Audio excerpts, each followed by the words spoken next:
et bienvenue sur votre chaîne Cortès Bénin. Ravi de vous retrouver dans ce nouveau numéro de Tout savoir. Tout savoir sur votre santé, tout savoir sur tout ce qui vous entoure, tout savoir tout court. Nous avons l'immense plaisir de rencontrer Nadine Yasmine Agoliagbo. Elle est mannequin professionnel et hôtesse événementielle. Passionnée et engagée, elle mène également un combat quotidien contre une maladie dont elle souhaite en parler aujourd'hui. Mais avant de vous montrer le visage de notre invitée, je vous invite à nous suivre tout à l'heure après la pause. À nouveau, bonjour, chers amis internautes. Nadine Yasmine, bonjour. Bonjour. Comment vous allez? Ça va bien, vous? Bien. Ça va. Vous êtes très belle aujourd'hui. Merci. Très belle robe. Merci, pareil. Alors, dites-moi, je le disais tantôt, vous menez un combat au quotidien contre une maladie. C'est quelle maladie, s'il vous plaît? La drépanocytose. Alors, vous pouvez nous en parler? Je pense que cette maladie sévit beaucoup, mais beaucoup ne connaissent pas la gravité de ce que c'est. Certains banalisent. Or, c'est une maladie qu'il faut vraiment éradier. Il faut prendre certaines précautions, à mon avis, parce que ça tue petit à petit, en fait. C'est pas un truc visible, c'est un truc du corps, de l'organisme, mais qui se vit péniblement quand même. Alors, vous avez parlé de ça tue. Est-ce que vous avez peur de votre vie pour cette maladie au quotidien? Il arrive des fois où, quand tu y penses, j'ai vraiment peur, oui. Et votre entourage vous encourage? J'ai une famille qui me soutient ils me soutiennent vraiment. Donc, je ne peux qu'être reconnaissante parce que moi, je rends grâce d'avoir une telle famille. Ok, avant les crises, qu'est-ce que vous ressentez? Souvent, je ne ressens rien. Ça peut arriver brusquement. Souvent, ça dépend. Si c'est que je vais avoir des douleurs quelque part fixe, peut-être au pied ou bien à la hanche, ça va commencer petitement. Mais il n'y a pas un symptôme très fixe pour que je puisse savoir que ça veut commencer quand même. J'ai dit tantôt, vous êtes mannequin, vous êtes également hôtesse événementielle. Avec cette maladie, il vous arrive d'être sur un plateau en train de défiler et tout ça. Et voilà, vous avez des crises. Jusque-là, je ne pourrais pas dire qu'en plein défilé, j'ai eu une crise. Ça ne vous est jamais arrivé? Non, peut-être en essayage et tout. Mais en plein défilé, non, ça je rends grâce. Et c'est vrai que pour cette maladie, il faut prévenir que guérir. Et souvent, on prend toutes les précautions, mais ça nous prend de court quand même. Mais bon, j'arrive à gérer parce que je suis quelqu'un de très optimiste, je suis positive quand même. Lorsque vous avez des crises ou bien votre entourage, est-ce qu'ils ont peur de vous? Oui. Comment vous vous sentez lorsque, après la crise, vous voyez des personnes qui ont peur de vous? Il y a certaines personnes qui pensent que c'est contagieux. Peut-être quand je touche ou bien, oh, ce n'est pas ça, c'est dans les gènes. Je ne sais pas si vous voyez. C'est pas un truc contagieux. Il y a certaines personnes, quand on a des crises et puis on est en train de souffrir, vu que c'est dans l'organisme, beaucoup ne ressentent pas la douleur qu'on est en train de ressentir, en fait. Je sais pas si vous voyez. Donc, quand les crises sont intenses, il y a certains gestes, il y a certaines brusqueries qu'on est en train de faire. D'autres trouvent que genre, peut-être c'est la folie. Je sais pas si vous voyez parce que, beaucoup ne peuvent pas comprendre s'ils ne sont pas dans la peau, en fait. Donc, ça fait que certains se demandent, mais qu'est-ce qu'elle ressent? Mais quel sentiment l'anime? Je sais pas si vous voyez. Donc, c'était un peu quand même. Je trouve ça bizarre. Donc, voilà. Vous avez parlé de gènes. Est-ce que c'est pas vos deux parents qui sont porteurs ou bien un parent est porteur? Non, c'est les deux. Les deux. Et vous également, automatiquement, vous avez... Chacun. D'accord. Et concernant vos activités, si par exemple, vous êtes à un entretien et que vous ne dites pas tout de suite que vous êtes malade, mais après, ils apprennent ça. Est-ce qu'il n'y a pas un choc pour se dire que, comment travailler avec cette personne qui est malade? Moi-même, personnellement, c'est une peur que j'ai. Parce que beaucoup se disent que, et s'il arrive un jour, je la positionne sur un terrain et puis ces crises comme j'aimerais le dire, genre, on ne contrôle pas la santé. Rien ne garantit rien quand même. C'est vrai qu'il faut prendre ses précautions et tout ce qui va avec. Souvent, tu peux être en pleine forme. Je ne sais pas si vous comprenez ce que je dis. Actuellement, je suis en train de parler et tout. Ouais. Ça peut commencer d'un moment à un autre parce que je ne vais pas savoir. Je ne saurais pas quand même, quoi. Ça, genre, je peux être en train de sourire là, maintenant, et 5 minutes après, ça peut commencer, quoi. Donc, d'autres personnes qui vont me voir vont se dire, mais je l'ai vu tout à l'heure, genre, elle était en train de sourire, mais comment se fait-il qu'elle est en pleine crise? Donc, c'est un peu bizarre. Donc, il y a certaines personnes qui ont peur peut-être de t'employer, de te prendre dans son groupe, parce qu'ils disent, faut pas, tu vas gâcher les choses à la dernière minute. Mais j'aimerais dire à ces personnes de ne pas s'inquiéter. Et personnellement, j'essaye de prendre soin de moi, j'essaye d'améliorer mon quotidien pour que ces crises, je les évite quand même. Mais comme on le dit, bon, la santé, quand ça veut ça ne prévient pas. Voilà. Et vous avez parlé de prendre soin de vous. Oui. Quel est le traitement que vous suivez actuellement? Est-ce que d'abord il y a plusieurs types de traitements concernant cette maladie? Il y a certains qui ne prennent pas l'eau salée. Moi, je prends l'eau salée. Il y a d'autres, il y a certains médicaments, ils sont pas sous ces médicaments. Par exemple, je prends des antibiotiques tous les jours. Donc, c'est un truc à vie. Et je prends certains médicaments où je dois prendre à vie.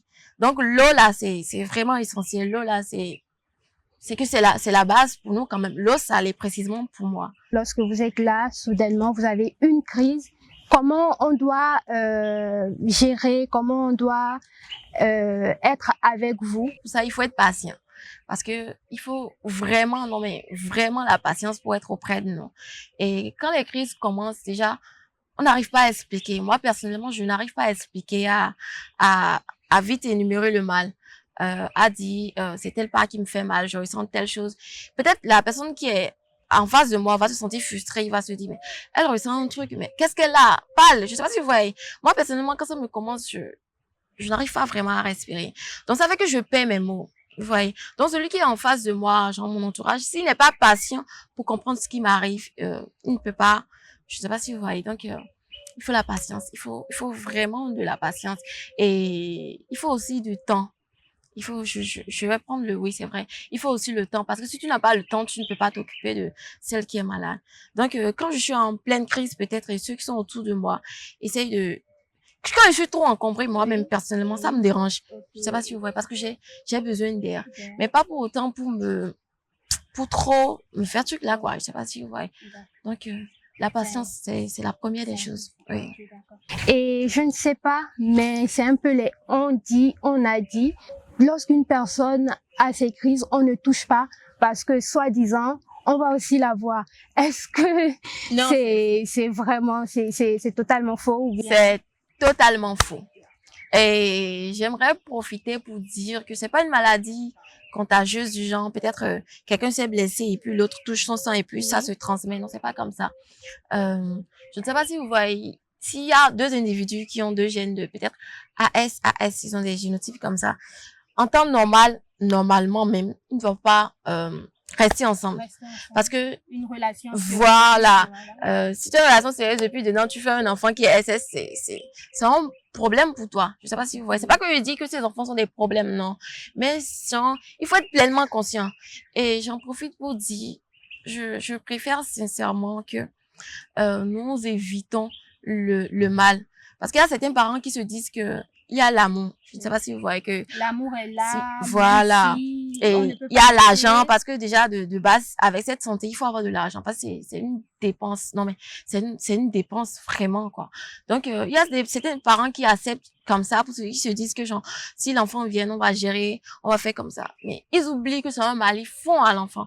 Moi personnellement, mes parents ils se disent que si c'est que genre ils avaient une idée de cette maladie dans le temps, ils ne seraient pas ensemble.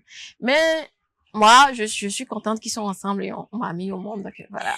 Les parents n'avaient pas une idée de... Avant, dans le temps, non. Ils ne savaient pas ce que c'était. Il n'y avait pas encore de possibilité de faire des recherches et tout ça. C'est pas comme maintenant où tout est sur les réseaux sociaux, tout le monde en parle parce que c'est... Est-ce que vous avez une idée sur l'avenir pour vous?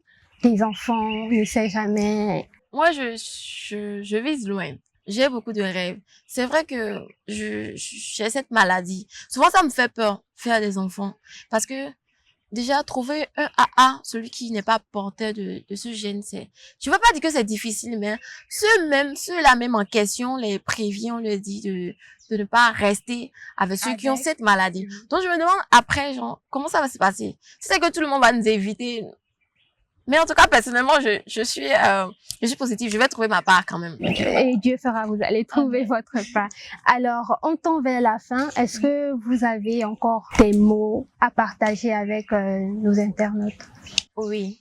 Je veux parler précisément à ceux qui ont cette maladie. C'est difficile, c'est vraiment difficile parce que souvent on se réveille, on fait des plans, on élabore des plans et juste à cause de certaines crises, ça n'aboutit pas. C'est vrai que c'est décourageant. Moi, j'ai vécu vraiment des choses, mais j'ai eu des parents qui m'ont accompagné, donc je ne peux pas me plaindre, je ne peux pas me plaindre. Donc ceux qui n'ont pas des gens pour les accompagner, ceux qui n'ont pas quelqu'un pour les aider, bon, je vous souhaite courage et dites-vous que vous êtes comme tout le monde parce que certaines personnes nous trouvent différents. Peut-être il arrive peut-être qu'on ne prend pas correctement l'eau, on a les yeux jaunes. D'autres pensent même que quand on a la maladie, on est mince. Mais non, détrompez-vous. Il y a des gens qui... Oui, ça, j'avais oublié parce que d'autres disent quand on a cette maladie, il faut être mince. Il y a des gens qui sont... Elles sont vraiment corpulentes. Je ne sais pas si vous voyez ce que je dis, mais si c'est qu'on ne te dit pas qu'elles ont cette maladie, genre, tu ne sauras pas. Donc, courage à vous et dites-vous que vous êtes comme tout le monde, vous n'êtes pas différent. Ce qui est à vous, vous allez l'avoir et restez positif, voilà. Gardez toujours le sourire. Merci beaucoup. Alors, pour des personnes qui n'étaient pas là et qui viennent d'arriver, vous pouvez nous rappeler encore une fois, désolé, de quelle maladie vous souffrez? Je souffre de la drépanocytose et j'aimerais rappeler, j'ai la drépanocytose, mais je ne suis pas drépanocytaire. Ok, d'accord, Yasmine. Merci beaucoup d'avoir accepté notre invitation. Mais il y a une surprise. D'accord. Il y a une surprise. Avant de mettre fin à cette émission, il y a un jeu de questions-réponses. Ok. Et vous êtes partante? Oui. Alors, si je vous dis tout de suite, quel animal aimerait être vous? Sincèrement, en première position, j'ai pensé à un serpent. Pourquoi le serpent? Je ne saurais vous dire pourquoi. C'est flexible. Je ne sais pas si vous voyez. Vous aimez les serpents?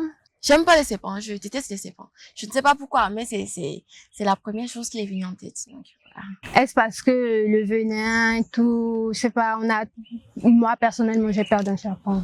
Moi, j'ai vraiment peur d'un serpent. J'aime pas les reptiles. Ok, d'accord. Et par la suite, si je vous dis quel plat? Là, actuellement, on a un plat devant nous. Alors, quel serait le plat? Déjà, j'aime le riz. Le riz? Avec n'importe quel accompagnement. Mais là, actuellement, maintenant. Wassa. Wassa. Ok, d'accord. Et si je dis, vous êtes quel pays? Je vais dire Chicago. Hein. Chicago, pourquoi? J'ai pensé à la Colombie, mais Chicago. Chicago. Ouais. Ça vous plaît d'y aller, Oui. de passer des vacances, pourquoi pas? Ok, merci beaucoup Nadine Yasmine Agoliago d'avoir accepté notre invitation. On vous remercie. Chers amis internautes, merci beaucoup de toujours prendre rendez-vous avec nous. On se retrouve à la prochaine.